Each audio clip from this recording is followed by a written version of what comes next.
প্রাচ্যের অক্সফোর্ড ঢাকা বিশ্ববিদ্যালয়ে সময় যেন তখন থমকে দাঁড়িয়েছে। যুগের পর যুগ আটকে থাকা দীর্ঘশ্বাস যেন এক নিমিষেই মিলিয়ে গেল গ্রীষ্মের প্রখর রোদে। দীর্ঘ ৩৫ বছর পর ক্যাম্পাসে পা রাখলেন প্রধানমন্ত্রী তারেক রহমান। মঙ্গলবার ঢাবির সিনেট ভবনে বাংলাদেশে উচ্চ শিক্ষার রূপান্তর, টেকসই বাংলাদেশের রূপরেখা শীর্ষক কর্মশালায় অংশ নেন প্রধানমন্ত্রী। অনুষ্ঠানের পর পায়ে হেঁটে ক্যাম্পাসে ঘুরতে শুরু করেন তারেক রহমান। একজন সরকার প্রধানের এমন কাণ্ডে শিক্ষার্থীদের মধ্যে ছড়িয়ে পড়ে উচ্ছ্বাস। হাঁটতে হাঁটতে প্রধানমন্ত্রী এলেন মধুর ক্যান্টিনের সামনে, কথা বললেন শিক্ষার্থীদের সঙ্গে। টাইম মেশিনে করে যেন ফিরে যেতে চাইলেন ঠিক ৩৫ বছর আগে নিজের ছাত্র জীবনে।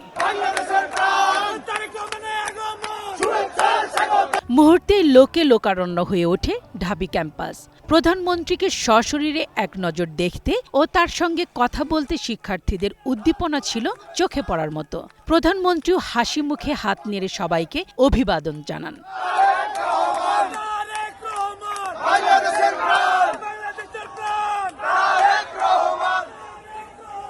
এ সময় প্রধানমন্ত্রী শিক্ষার্থীদের কথা মনোযোগ দিয়ে শোনেন এবং আধুনিক গবেষণা নির্ভর ক্যাম্পাস গড়ার প্রতিশ্রুতি দেন।